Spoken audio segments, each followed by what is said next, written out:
നമസ്കാരം, എല്ലാവർക്കും കേരള റെസിപ്പിയിലേക്ക് സ്വാഗതം. ഇന്നത്തെ നമ്മുടെ ഡിഷ് ഇതാണ്. ഇതെന്താണെന്ന് മനസ്സിലായോ? കപ്പങ്ങ കൊണ്ടുള്ളൊരു തോരനാണ്, ഒരു വെറൈറ്റി തോരൻ. ഇതെങ്ങനെ ഉണ്ടാക്കാമെന്ന് നമുക്ക് നോക്കാം. നല്ലൊരു കപ്പങ്ങ തോരന് വേണ്ടി കുറച്ച് വെളിച്ചെണ്ണ ഒഴിക്കുകയാണ്.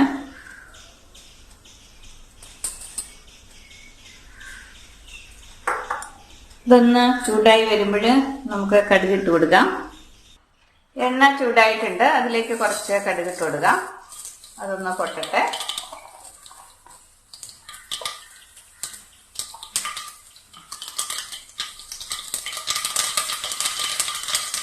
കടുക് നല്ല രീതിയിൽ പൊട്ടിക്കഴിഞ്ഞു. ഇനി അതിലേക്ക് കുറച്ച് വെളുത്തുള്ളി ഇടുന്നു, അതുപോലെ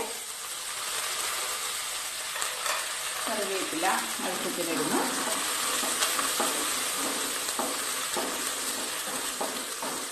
ഇതൊന്ന് മൂത്ത് വരട്ടെ.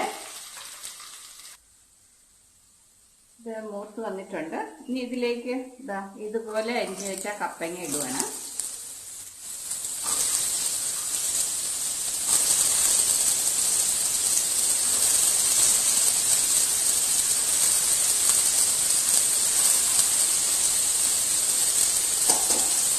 ഇത് നല്ല രീതിയിലൊന്ന് ഇളക്കിയതിന് ശേഷം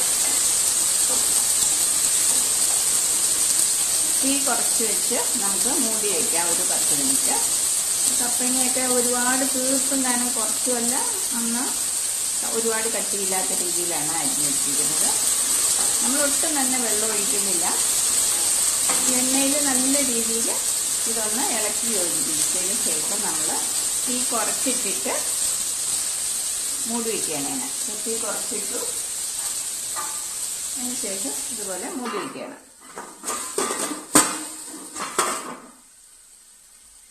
ഒരു 10 മിനിറ്റ്. ഇപ്പം തീ കുറഞ്ഞെടുക്കുകയാണ്. നമ്മൾ ഒട്ടും വെള്ളം ഒഴിക്കാതെ തന്നെയാണ് ഈ കപ്പങ്ങ വേവിക്കുന്നത്. അതുപോലെ തന്നെ കപ്പങ്ങ വളരെ മൂത്ത കപ്പങ്ങ എടുക്കരുത്, വളരെ മൂപ്പ് കുറഞ്ഞ കപ്പങ്ങ എടുക്കണം. അതാണ് ഇങ്ങനെ വേവുള്ളൂ പെട്ടെന്ന്, അതാണ് രുചി. ഒരു 2 മിനിറ്റ് നമ്മൾ മൂടി വെച്ചു. ഇതുപോലെ ഒന്നായിട്ടുണ്ട്. അതിലേക്ക് നമ്മളൊരു 3 പച്ചമുളക് ഇതുപോലെ കീറി അരിഞ്ഞിട്ടുണ്ട്. അധികം എരിവില്ലാത്തതാണ്. പിന്നെ അതിലേക്ക് ഒരു സവാള ഉള്ളി അതിങ്ങനെ ഇടുകയാണ്.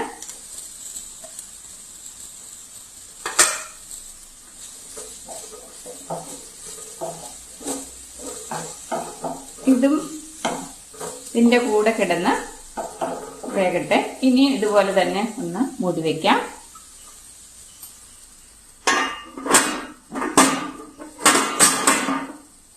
നമ്മൾ ഉപ്പൊന്നും ഇട്ടിട്ടില്ല. ഇതൊന്ന് വാടി കഴിഞ്ഞതിന് ശേഷം ഉപ്പൊക്കെ ഇട്ടാൽ മതി. ഇപ്പൊ ഇതൊരു 5 മിനിറ്റ് ആയി. നമുക്ക് ഇടയ്ക്കൊന്ന് ഇളക്കി കൊടുക്കണം.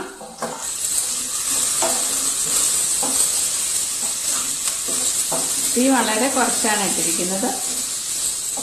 ഉള്ളിയുടെ വെള്ളമൊക്കെ ഇറങ്ങി, കപ്പങ്ങയുടെ വെള്ളമൊക്കെ ഇറങ്ങി ഇത് വെന്തോളും. അധികം മൂത്ത കപ്പങ്ങ അല്ലല്ലോ, അതുകൊണ്ട് അത് പെട്ടെന്ന് തന്നെ വെന്ത് കിട്ടിക്കോളും. വെള്ളമൊന്നും ഒഴിക്കാതിരുന്നെന്ന് വെച്ച് വേകാതിരിക്കില്ല. ഇത് നമ്മൾ വളരെ കുറച്ചിടണം, അത് വളരെ ശ്രദ്ധിക്കണം. ഇപ്പൊ വലിയ ബർണറാണെങ്കിൽ ചെറിയ ബർണറിൽ, ഇടത്തരം ബർണറിലാക്കിയിട്ട് തീ കുറച്ചിട്ടാൽ മതി. ഇനി ഇത് കുറച്ച് നേരം കൂടെ ഇതുപോലെ തന്നെ മൂടിയിരിക്കട്ടെ. ഇടയ്ക്കൊന്ന് ഇളക്കി കൊടുക്കണം കേട്ടോ.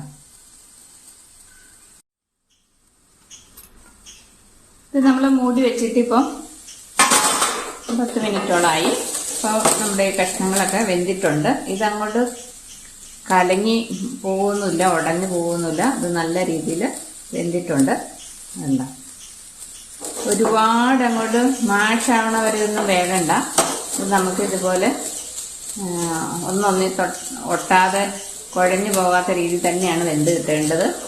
ഇപ്പം നല്ല രീതിയിൽ ഒരു കഷ്ണം എടുത്ത് തിന്ന് നോക്കിയാൽ അറിയാം ഇത് നല്ല രീതിയിൽ വെന്തിട്ടുണ്ട്.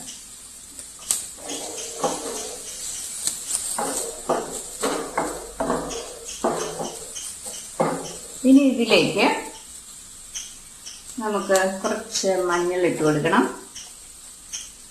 വെന്തതിന് ശേഷമാണ് കേട്ടോ നമ്മൾ കൊടുക്കുന്നത്. കുറച്ച് മഞ്ഞളിട്ടു, അതുപോലെ തന്നെ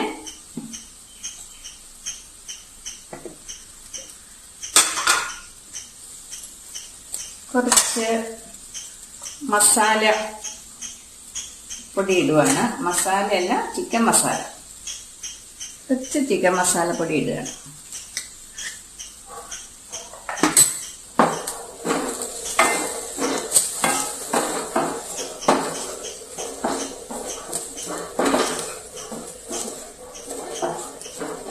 പിന്നീട് കുറച്ച് കാശ്മീരി മുളക് ഇട്ടോളൂ.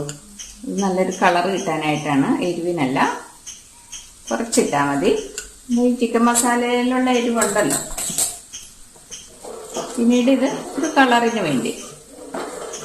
അതെല്ലാം മറ്റേ എരിവുള്ള മുളകാണെങ്കിൽ എരിവ് നോക്കിയിട്ടിട്ടാൽ മതി കേട്ടോ. ഒരു കാണാൻ നല്ലൊരു കളറ് ഭംഗിക്ക് വേണ്ടിയിട്ടാണ് ഞാൻ പറഞ്ഞത് എരിവുള്ള, എരിയില്ലാത്ത പിരിയ മുളക് പൊടി ഇട്ടുള്ളത്. ഇനി ഇത് മൂടി വെക്കണ്ട. ഇതുപോലെ തന്നെ ഒരു 10 മിനിറ്റോളം ഇടയ്ക്കിടയ്ക്ക് ഇളക്കി നമുക്ക് കൊടുത്തുകൊണ്ടിരിക്കാം. വെന്തിട്ടുണ്ട്. ഇനി മൂടി വെച്ചാൽ ആവി അതിലേക്ക് ഇറങ്ങി കുഴഞ്ഞു പോകും. ഇനി നമുക്ക് ഇതുപോലെ വളർന്ന് കിട്ടിയാൽ മതി. ഇതൊന്നൊന്നി തൊടാതെ ഇരിക്കണം. ആ രീതിയിലുള്ളൊരു കപ്പങ്ങ തോരനാണല്ലോ. ഇതിൽ കിടന്ന് ഇത് ശരിക്കും മുളക് പൊടിയെല്ലാം മൂത്ത് വളർന്നു വരും. ഇടയ്ക്കിടയ്ക്കൊന്ന് ഇളക്കി ഒരു 10 മിനിറ്റോളം നമുക്ക് വയ്ക്കാം ഇതുപോലെ. ഈ സമയത്ത് നമുക്ക് ഇതിനാവശ്യമുള്ള ഉപ്പും കൂടെ ഇട്ട് കൊടുക്കാം കേട്ടോ. ഉപ്പും ഇട്ടിട്ട് വേണം. മുളക് പൊടിയൊക്കെ ഇടുന്ന സമയത്ത്, ചിക്കൻ മസാലയൊക്കെ ഇട്ട സമയത്ത് തന്നെ ഉപ്പിട്ട് കൊടുക്കാം. ഇനി ഇത് മൂടി വെക്കരുത്. ഇതിങ്ങനെ ഇരുന്ന് വളർന്ന് ഒരു 10 മിനിറ്റോളം വളർന്നു വരട്ടെ. കപ്പങ്ങാത്തോരൻ ഇവിടെ റെഡിയായിരിക്കുകയാണ്. ഞാനിവിടെ ഒരു 15 മിനിറ്റോളം ചെറിയ തീയിലിട്ട് ഇതുപോലെ ഇടയ്ക്കിടയ്ക്ക് ഇളക്കി കൊടുത്തിരുന്നു. ഓരോരുത്തരുടെയും ബർണറിന്റെ തീ പല ടൈപ്പാണല്ലോ. അപ്പൊ നമ്മൾ ഈ ഉള്ളി നല്ല രീതിയിൽ മുരിഞ്ഞോ എന്ന് നോക്കിയാൽ മതി. നല്ല രീതിയിൽ മുരിഞ്ഞെങ്കിൽ നമുക്ക് തീ ഓഫാക്കി ഉപയോഗിക്കാം. ഉള്ളി കൂടുതൽ ഇടാൻ ഇഷ്ടമുള്ളവർക്ക്, ഞാനിപ്പോ ഇവിടെ ഒരു സവാളയാണ് ചേർത്തിരിക്കുന്നത്. കൂടുതൽ ഇഷ്ടമുള്ളവർക്ക് 2 സവാള ഇടാം. ഉള്ളി നല്ല രീതിയിൽ മുരിഞ്ഞ് വരുന്നവരെ നമ്മൾ ഇതുപോലെ ചെറിയ തീയിലിട്ട് ഇടയ്ക്കിടയ്ക്ക് ഇളക്കി കൊടുക്കണം. അപ്പൊ നല്ലൊരു കപ്പങ്ങാത്തോരൻ ഇവിടെ റെഡിയായിരിക്കുകയാണ്. അങ്ങനെ നമ്മുടെ കപ്പങ്ങാത്തോരൻ ഇവിടെ റെഡിയായിരിക്കുകയാണ്. എല്ലാവരും ഒന്ന് ട്രൈ ചെയ്ത് നോക്കണം. നന്ദി.